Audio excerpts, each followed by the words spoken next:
Hi, and welcome to Creepy Crime Story, where the darkest truths aren't imagined. They're real. She walked into the house. She never walked out. They said it was just another property showing. But 20 minutes later, someone dialed 911, and nothing in Saanich would ever feel safe again. On February 2nd, 2008, in the quiet suburban neighborhood of Gordon Head in Saanich, British Columbia, 24-year-old real estate agent Lindsay unlocked the front door to a multi-million-dollar property on D'Souza Place. It was a new construction, unoccupied, staged for sale, and immaculately clean. There were no neighbors nearby to hear what happened next. Within half an hour, Lindsay Buziak was dead. There was no gunshot, no scream reported, no clear witness saw the act. Just a precise, clean kill that left more questions than evidence. She had been stabbed more than 40 times. No defensive wounds, no forced entry, nothing was stolen. It wasn't a robbery, and it didn't look like a crime of passion. It looked like something else entirely. Something designed. Investigators from Saanich police arrived after the 911 call was placed by Lindsay's boyfriend, Jason Zalo. He'd arrived late with a colleague and said he waited outside the house, expecting her showing to end quickly. When she didn't emerge, he went around to the back, found the patio door unlocked, and entered. Moments later, he called emergency services. That part of the timeline is verifiable, and it set off one of the most perplexing and coldly executed investigations in Canadian crime history. Before the killing, there was the call. Roughly 10 days prior to her death, Lindsay received a call on her personal cell. The woman on the other end spoke with a distinct, fabricated-sounding accent. She said she and her husband were moving to Victoria urgently and needed a high-end property fast.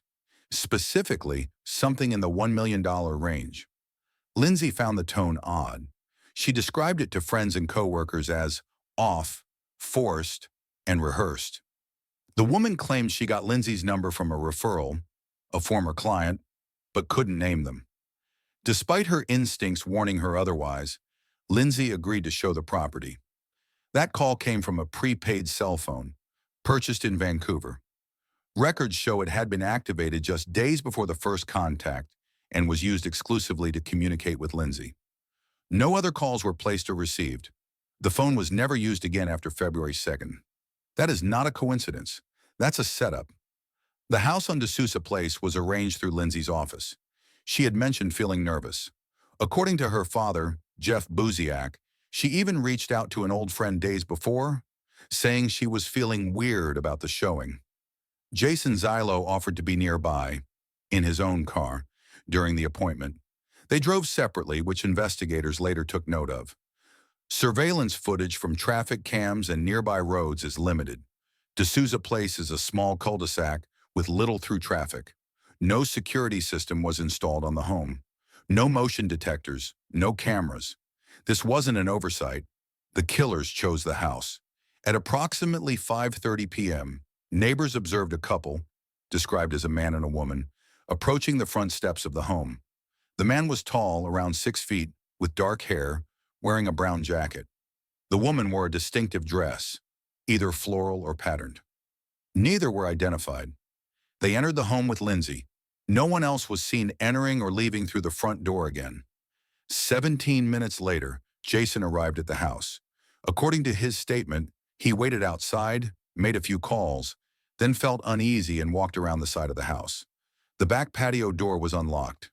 Inside, he found Lindsay upstairs in the master bedroom, lying in a pool of blood. She had been stabbed in the chest, neck, and back. Multiple wounds penetrated her heart and lungs. No sexual assault was reported. There was no sign of robbery. The scene was clean. Too clean. Forensic technicians noted the absence of foreign fingerprints. No useful DNA. No signs of a struggle. Lindsay's purse was found undisturbed. Her phone lay nearby. Blood spatter indicated a rapid, focused attack. The type often seen in calculated executions, not spontaneous violence. If it was a planned hit, the question was, why? Her phone records didn't reveal anything significant. The only outlier was that disposable number. Her social life was stable. She had no known enemies, no drug involvement. She wasn't involved in any lawsuits or financial disputes. But the one potential link came from outside Victoria, and it took the investigation to Calgary. Lindsay's ex-boyfriend had recently been arrested in a major drug trafficking investigation in Alberta. It's unclear what Lindsay knew, if anything, but investigators considered the possibility that she had overheard something or been perceived as a liability. But again, no direct link was ever proven. At this stage of the investigation, the strongest lead was the phone itself. The burner phone was purchased in Vancouver months prior, but only activated shortly before the crime. It pinged a few towers on its route from Vancouver Island to Victoria, but then went dead. The owner had used falsified ID to buy it. The voice on the line used a fake accent, possibly Eastern European, though that was never confirmed. Police later concluded the voice was deliberately staged to sound foreign, adding to the confusion. The woman caller asked to view properties with lots of mirrors and said her husband worked in banking. Both details were later deemed irrelevant, designed to throw investigators off. What wasn't irrelevant was that she insisted on meeting Lindsay in person, and only Lindsay. That detail stayed with detectives. To this day, there's no confirmed identity for the man and woman seen entering the home with Lindsay. Composite sketches were made based on neighbor descriptions, but no arrests were made. Police released images of the dress worn by the unknown female suspect, hoping someone would recognize it. No one did. As the case opened and evidence was cataloged, investigators realized they weren't dealing with a random act. They were dealing with choreography, the kind only possible when someone knows exactly what not to leave behind. And that, perhaps, is what disturbed detectives the most. The burner phone used to contact Lindsay Buziak was not a last-minute tool. It was deliberate. It was methodical. And it became the centerpiece of the investigation's first major forensic breakdown. Within 48 hours of Lindsay's murder, Saanich Police, with assistance from the Vancouver Police Department and later the RCMP's Criminal Intelligence Unit, began tracing the origin of the prepaid phone. The number was used only to reach Lindsay. No other calls, no texts, and no data usage. The SIM card had been activated less than 72 hours before initial contact. Its activity ceased permanently on February 2, 2008, less than an hour after Lindsay's time of death. Investigators learned the device was purchased in late October 2007 at a convenience store in Vancouver. Surveillance footage was not retained. The store only kept recordings for 7 days. Payment was made in cash. The individual who purchased the phone used a fake name and address to register the device, as required by Canadian regulations at the time. The details provided were invalid. No such person existed, and the listed address traced back to a vacant lot. From a technical standpoint, the phone was clean. No cloud backup, no third-party apps, no paired devices. The hardware had been stripped of traceable metadata. Even the packaging had been discarded, likely minutes after purchase. Investigators confirmed it was a Nokia flip model common for its durability and encryption limitations. In short, someone chose a phone that could disappear without leaving anything behind. Cell tower records showed that the phone traveled from Vancouver to Vancouver Island on a BC Ferries route shortly before the crime. Pings placed it in Saanich on the morning of February 2nd, triangulating near De Sousa Place roughly 1 hour before Lindsay's scheduled showing. After the estimated time of the murder, the phone ceased all activity. Police believe it was destroyed or dismantled, possibly thrown in water or burned. Digital forensics teams attempted to cross-reference the call history of all incoming and outgoing numbers in a 10-mile radius of the tower activity. No match. The phone never contacted another line. It was an instrument for a single transaction. Human bait, but one detail stood out. The woman who called Lindsay, reportedly speaking in a forced accent, insisted multiple times that only Lindsay could show the property. That point wasn't just repeated, it was emphasized. She allegedly told Lindsay, "It must be you, no one else." From a profiling standpoint, this set off alarms. Targeted language, specific insistence, deliberate vagueness. This wasn't impulsive. It was a script, one investigator noted during internal briefings. This changed the tone of the case. It moved from a crime of opportunity to a premeditated operation, built around isolating the victim. Investigators reviewed every real estate lead Lindsay had been working on in the prior 60 days. There was no other deal involving a $1 million home requested by an unknown client. No record of referral. No name that matched the ones given. The couple used aliases, if they gave any names at all. No bank paperwork. No financing queries. Nothing. Even stranger, Lindsay's brokerage, Max Camuson, had no record of a formal buyer profile from the client. Under normal circumstances, agents require some preliminary buyer qualification, either proof of funds or background before showing high-value properties. But in this case, the client bypassed standard procedure by leveraging urgency and mystery. Lindsay, perhaps hoping to land a major commission, took the risk. From a procedural standpoint, this is where the first systemic vulnerability appeared. There were no witness logs at the property, no check-in or sign-in. The house had no lockbox. The key was retrieved personally by Lindsay. This lack of digital footprint enabled the couple to vanish cleanly. Even today, there is no verified footage of them leaving the house. The most promising forensic avenue, the burner phone, collapsed under its own anonymity.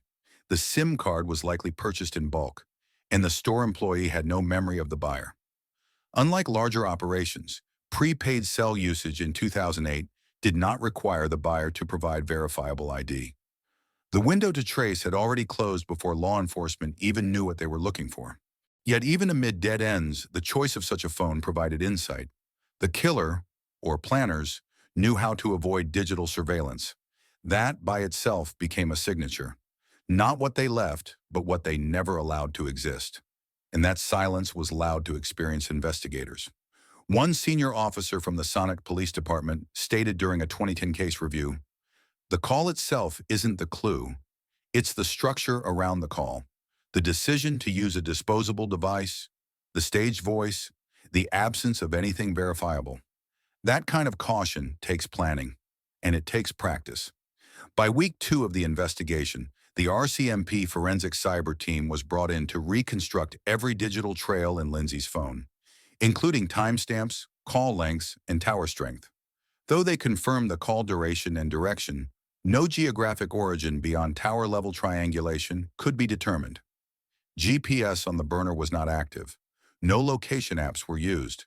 The device stayed off network unless making brief, singular calls, never more than a few minutes at a time. Each call was routed through different towers, creating a pattern of mobility that suggested the suspect was deliberately moving while placing the calls, a technique used in organized crime to muddy tower origin and avoid location consistency. This raised another critical question. Did the suspect, or suspects, have technical help, or were they simply experienced? That question still doesn't have a confirmed answer. But even in the absence of data, forensic silence became a clue. Someone had eliminated digital residue so efficiently that it became the defining trait of the crime. And when you know how to disappear your footprint, you likely knew how to kill cleanly too. 1702 De Souza Place was a brand new construction. The staging was minimal. The doors had never been lived behind. There were no children's drawings on the fridge, no clutter by the stairway. That wasn't unusual for a property in Victoria's higher-end real estate market, but the forensic team wasn't interested in furniture placement. They were looking for something that didn't fit in a space that already felt artificially perfect. From the moment the first responder cleared the scene, the house became a controlled environment. Forensics documented every inch. The front entry was clean. No signs of forced entry. The deadbolt was disengaged, opened with a key. That detail matched protocol. Lindsay had picked up the key from her office earlier that day. She entered willingly. The living room was pristine. No overturned chairs, no carpet impressions indicating struggle. Upstairs told a different story. In the master bedroom, Lindsay's body was discovered lying near the foot of the bed. Her shoes remained on. Her phone and purse were found several feet away, undisturbed. The autopsy confirmed the initial impressions. Multiple stab wounds, concentrated on the upper torso and neck. No wounds on her arms or hands. No hesitation marks. No indicators of defense. She hadn't fought back. Either she never had the chance, or she wasn't expecting the attack at all. The forensic sequencing of blood patterns on the wall and floor ruled out the possibility of a chase or prolonged altercation. There was no transfer of blood outside the bedroom. Investigators concluded that the attack was sudden, localized, and executed in under a minute. According to the coroner's report, death would have occurred within seconds due to puncture wounds to the left pulmonary artery and pericardium. There was no cleanup, but there was also no trace, no fingerprints other than Lindsay's.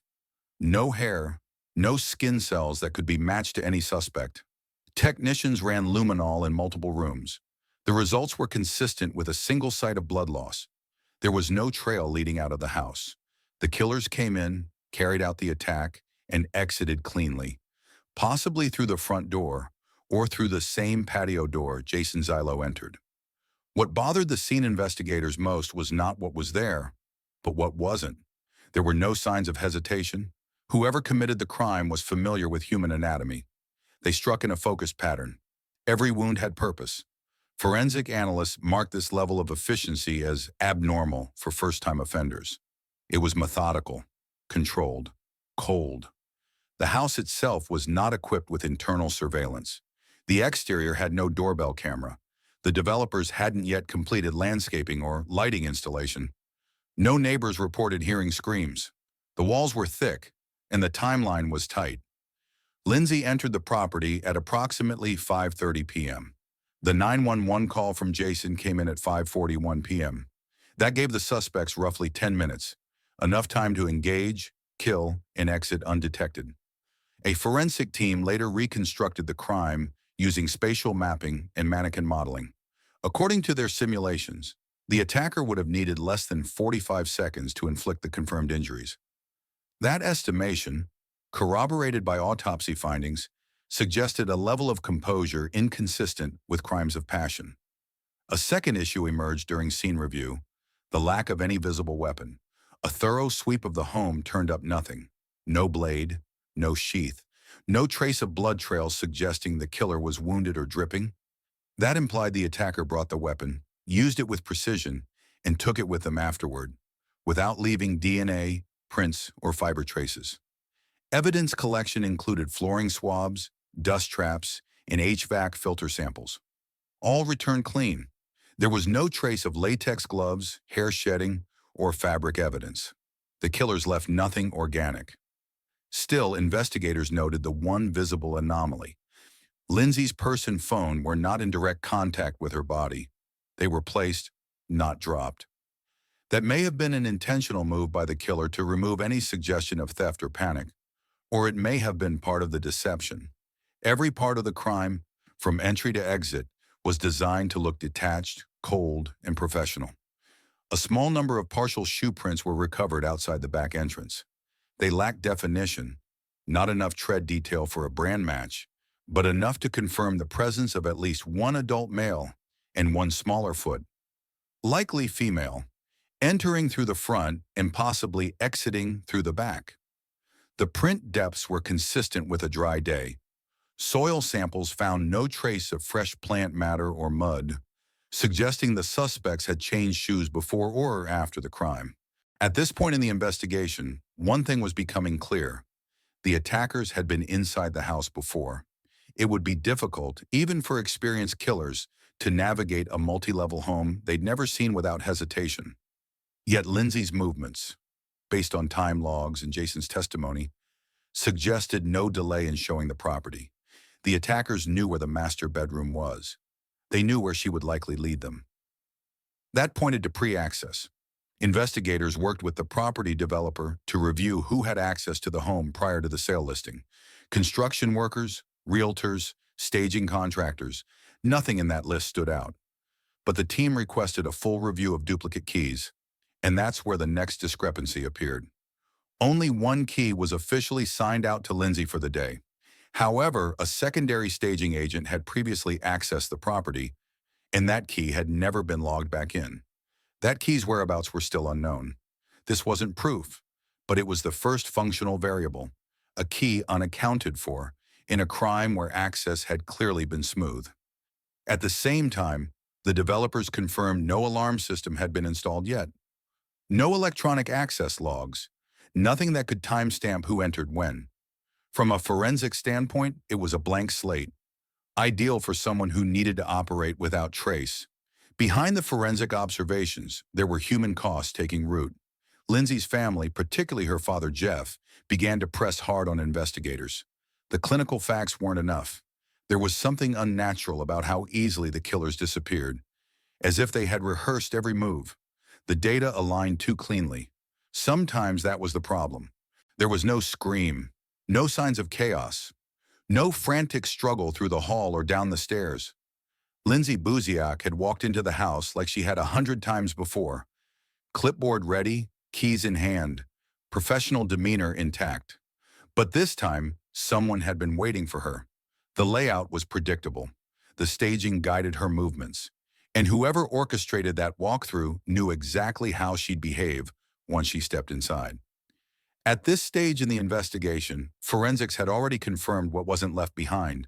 No fingerprints, no foreign DNA, no fibers, no murder weapon. But what investigators began focusing on next wasn't just the physical scene. It was the human behavior behind it. How the crime unfolded offered something else: pattern. And in criminal investigations, pattern equals intention. The first indicator was the language used in the original phone call. The female caller had been unusually specific with her request. She didn't just ask to see homes. She asked for $1 million property with particular features, including lots of mirrors. She didn't want a showing by just anyone. She requested Lindsay by name and insisted that only she handle the deal. That specificity wasn't typical for cold clients. It was tailored, coordinated, directed toward a target. The phrasing was odd enough that Lindsay mentioned it to colleagues and friends in the days before her death. She told at least 2 people that the accent seemed fake. One coworker later reported that Lindsay had even practiced mimicking it, describing it as Eastern European, but not quite real. The forced tone combined with the client's refusal to name who referred her caused concern, but not enough to override Lindsay's professional instinct to close the deal. Behavioral analysts reviewing the case saw clear indicators of manipulation. The caller used urgency to drive the meeting, claiming to be relocating quickly and needing a purchase immediately. That urgency disrupted Lindsay's usual vetting process. No pre-qualification, no financial documents, no formal background info. The suspect's behavior weaponized Lindsay's professionalism and her desire to grow her client base. That part of the behavioral pattern was critical. The killer didn't need to overpower her physically to isolate her. They did it psychologically.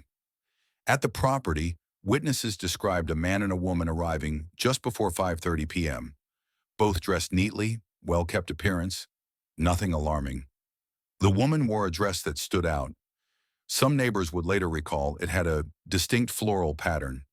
The man was described as tall, dark-haired, wearing a tan or brown jacket. Their demeanor wasn't suspicious. They didn't rush.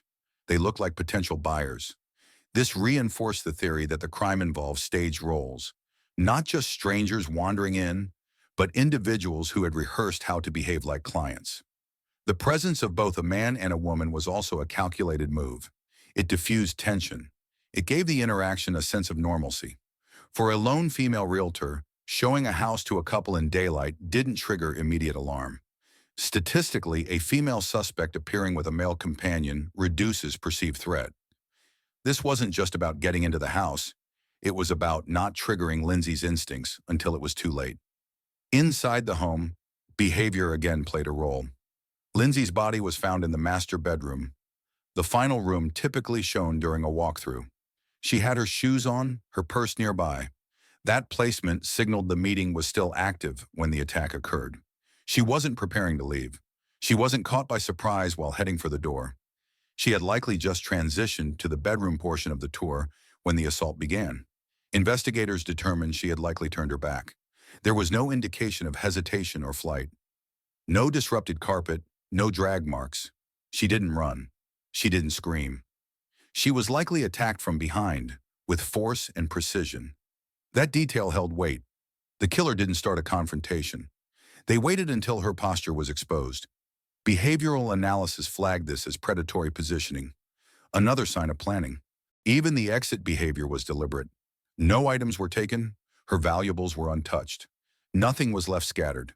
The killers walked out of the home without leaving behind trauma cues. That was unusual. Most spontaneous or impulsive murders carry residue, the panic, the mess, the inconsistency. But this one stayed on script. The female suspect, based on descriptions, appeared calm, not hurried. The male was nondescript. There were no reports of suspicious behavior, running, or vehicle noise. This lack of disruption suggested they left the same way they came, on foot or into a vehicle parked out of view. There were no tire impressions collected from D'Souza Place that could be tied to their movement. That too spoke volumes. They had chosen a quiet cul-de-sac with low visibility and no surveillance. They hadn't just selected Lindsay, they had selected the street. Criminal profilers reviewing the case later noted that the crime didn't fit the framework of an emotionally charged killing. It lacked the chaos. It lacked the behavioral tells. It bore hallmarks of an operation with roles assigned and rehearsed. The woman played familiarity. The man played silence. The dynamic between them wasn't random, it was structured. That structure extended beyond the scene. The burner phone used to set up the meeting followed patterns common in contract killings and gang operations. Anonymous purchase, no digital residue, brief call durations, rapid deactivation. Combined with the role play observed on site, investigators leaned toward a theory that the killing was commissioned or executed by individuals with prior experience in criminal staging.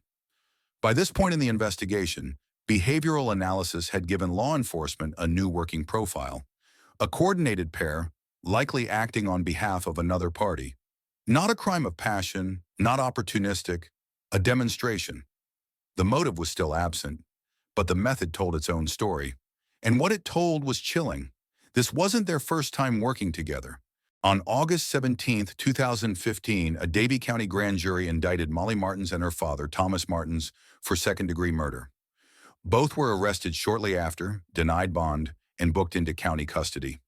The evidence, multiple cranial blows, lack of defensive wounds on the accused, and delayed emergency contact, supported the DA's theory.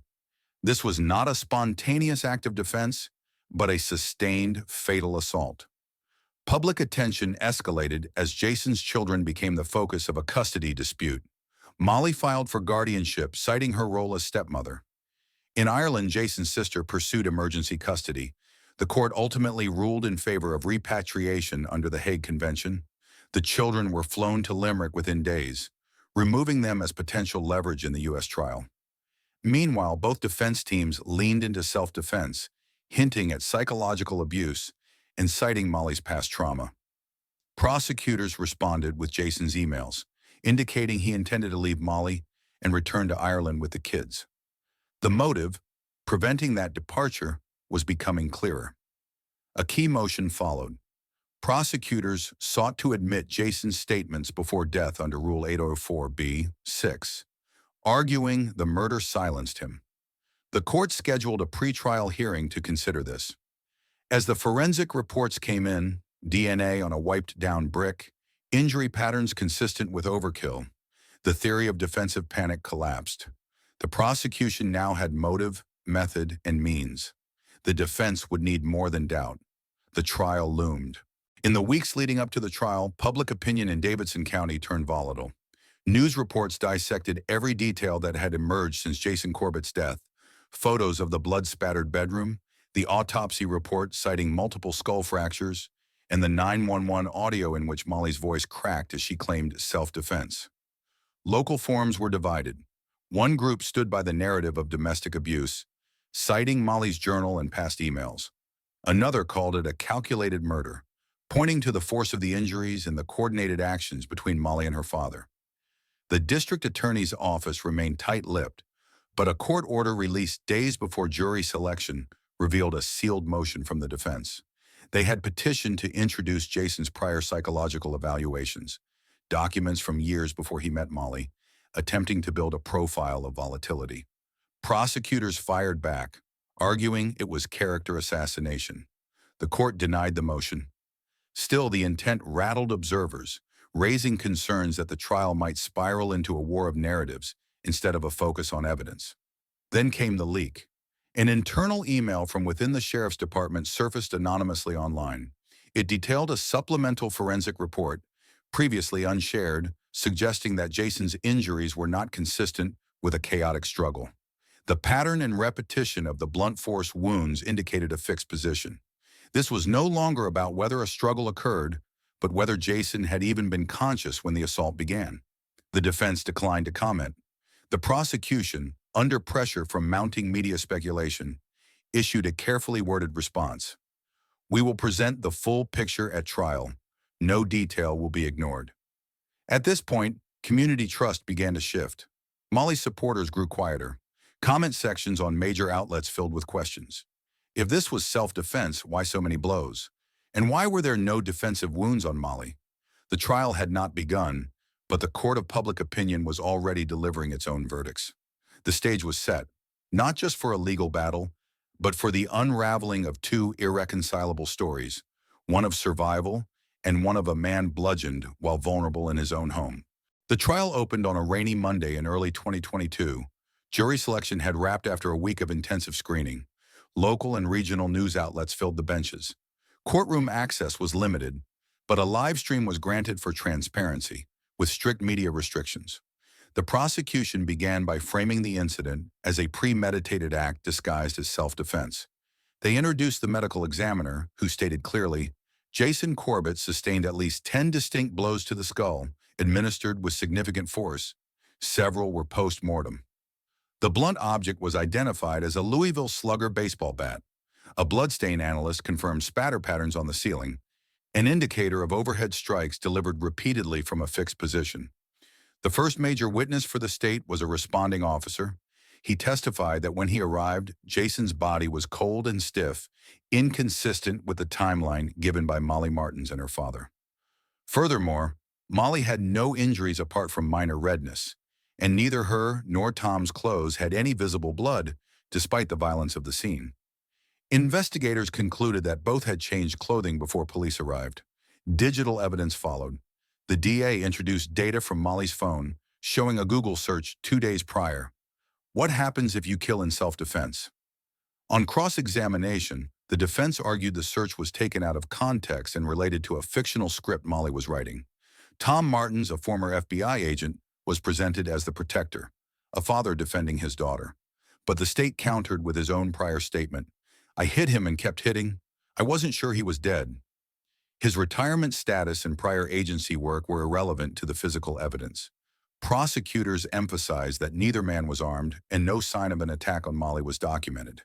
No DNA under Jason's fingernails, no torn clothing, no bruising documented at the ER. Then came the recorded 911 call.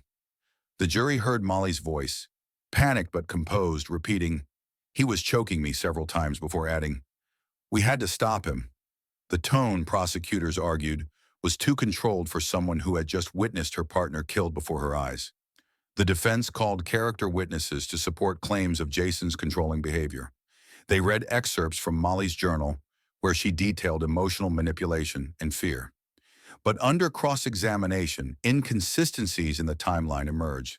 The entries were undated and typed, later found to have been printed days after Jason's death. One of the final blows to the defense was forensic data from Jason's fingernails, fragments of drywall and wood, but no DNA from either attacker. According to the state, this proved he never laid a hand on either of them. In August 2017, the state of North Carolina delivered what many believed to be a long-awaited resolution. Molly Martins and her father, former FBI agent Thomas Martins, were both convicted of second-degree murder in the brutal death of Jason Corbett. The sentence was clear and heavy, 20 to 25 years in prison. To Jason's grieving family, particularly his sister Tracy and his children in Ireland, this ruling was the first moment that resembled justice. But justice, as the years that followed would prove, can be fractured, not only by emotion or belief, but by the very system that promises to uphold it. From within the confines of their respective prison cells, Molly and Tom Martins began building their appeal. And they didn't base it on emotion or claims of innocence alone, but on what they argued were constitutional flaws in their trial. Their lawyers asserted that the court had refused to allow critical evidence, namely statements from Jason's two children.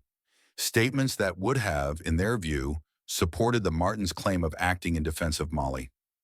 The children had been removed from Molly's custody and returned to Ireland immediately following the murder. Their voices were absent during the trial. For months, the appeal appeared procedural, unlikely to overturn a jury's unanimous verdict. But then, in March 2021, the North Carolina Court of Appeals delivered a blow to the original conviction. The court ruled that the trial judge erred by excluding evidence that might have supported the defense's theory of self-defense and domestic violence. This ruling opened a door no one had expected to reopen.